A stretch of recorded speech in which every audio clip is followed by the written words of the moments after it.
Hi అండి, అందరూ నమస్కారం అండి. నిన్న శాసన మండలిలో టీటీడీకి సంబంధించి కల్తీ లడ్డు కల్తీ వ్యవహారం చర్చకు వచ్చిందండి. అంటే ఒక దొంగతనం చేసిన దొంగ నువ్వు దొంగవంటే ఒప్పుకుంటాడా? ఒప్పుకోడు. ఇక్కడ హిందువులందరూ కూడా జాగ్రత్త వహించాలి. అలాగే రాష్ట్ర ప్రజానీకం కూడా బాధ్యతతో ఉండాలండి.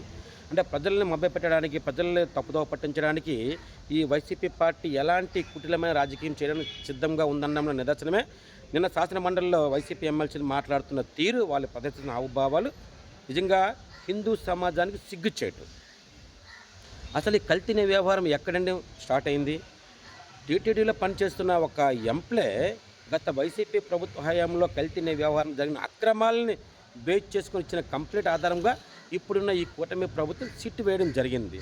ఆ సిట్ను కూడా జగన్మోహన్ రెడ్డి తప్పుడు వ్యాఖ్యలు కూడా చేయడం మనం విన్నాం. అయితే సిట్ అనేది ఏడాది కాలం పాటు అందరిని విచారించిన తర్వాత సిట్లో కొన్ని భయంకరమైన నిజాలు చెప్పడం జరిగిందండి. ఇదంతా పక్కన పెడితే జగన్మోహన్ రెడ్డి ముఖ్యమంత్రి స్థానంలో ఉండి హిందువుల మనోభావాలను కాపాడవలసింది పోయి హిందూ టీటీడీని ఒక వనరుగా భావించి రివర్స్ టెండరింగ్ పేరుతో కల్తీ వ్యవహారంలో కొన్ని వందల కోట్లు కొలగొట్టడంలో ఎలాంటి అనుమానం లేదు. కొన్ని వందల కోట్లు టీటీడీలో సంబంధించిన కల్తీ వ్యవహారంలో కొన్ని వందల కోట్లు జగన్ రెడ్డి తన ఖాతాలోకి మళ్లించుకున్నాడు అనడంలో ఎలాంటి అనుమానం లేదు.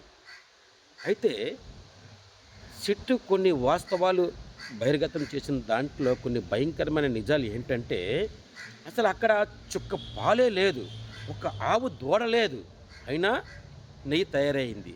ఎలా? కొన్ని భయంకరమైన కెమికల్స్ని వాడి, కొన్ని భయంకరమైన పదార్థాలను వాడి హిందువుల మనోభావాలతో ఆటలాడుకున్న గత వైసీపీ ప్రభుత్వం ఈ కల్తీ నెయ్యి వ్యవహారంలో కీలకంగా ఉంది అని సిట్ చెప్పడం జరిగింది. దానిని వక్రీకరిస్తూ నేను శాసన మండలిలో వైసీపీ ఎమ్మెల్సీలు ఎదురుదాడి చేస్తున్న మాటలు, వాళ్ళు ప్రవర్తిస్తున్న హావభావాలు నిజంగా హిందూ సమాజానికి సిగ్గుచేటు. ఇక్కడ హిందువులందరికీ కూడా నిజంగా సిగ్గుచేటనే భావించాలి. ఎందుకంటే మనం పవిత్రంగా కొలుచుకునే హిందూ దేవాలయాలు, హిందూ దేవుల పట్ల అక్కడ హిందూ దేవాలయాల్లో ఎవరు సేవకులుగా ఉండాలి, ఎవరు ఉద్యోగులుగా ఉండాలి?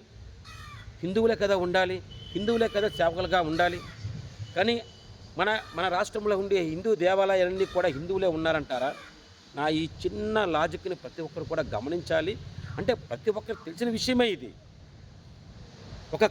ఒక చర్చిలోకి వెళ్తే అక్కడ క్రైస్తవుడే ఉంటాడండి, హిందువుడు అనేవాడు ఉండడు ఎంప్లాయ్ కింద. లేకపోతే ఒక మసీదుకి వెళ్తే అక్కడ ముస్లిమ్స్ అనేవాడే ఉంటాడు ఎంప్లాయ్ కింద. కానీ మన హిందువులు చేసిన దౌర్భాగ్యం ఏంటంటే తెలియకొడుతున్నాను. మన హిందూ దేవాలయాల్లో అన్య మతస్థులకి పని ఏంటండి, అన్య మతస్థులకి ఉద్యోగాలు ఏంటంటే తెలియకొడుతున్నాను. తీసి పారేయకుండానా మన దేవాలయాలు, మనము ఆరాధించే దేవుళ్ళ పట్ల, మనం గౌరవించే దేవాలయాల పట్ల వాళ్ళు ఎందుకంటే బాధ్యతతో ఉంటారు తెలియకొడుతున్నాను. మన దేవుళ్ళ తాలూకు స్థాయిని తగ్గించడానికే కదా ఈ అన్య మతస్థులు అక్కడ ఉన్నారనడంలో అనుమానం లేదు కదా ఎవరికి. మరి ఎందుకు ఈ ప్రభుత్వాలు వాళ్ళని ఎందుకు తొలగించడంలో నాకైతే అర్థం కావటం లేదు. నిజంగా అలాంటి వాళ్ళని తొలగించినట్లయితే ఈ టీటీడీకి సంబంధించిన కల్తీ వ్యవహారం, కల్తీ లడ్డు వ్యవహారం అనేది చర్చకే రాదు. ప్రతి ఒక్కరు కూడా ఆలోచన చేయండి.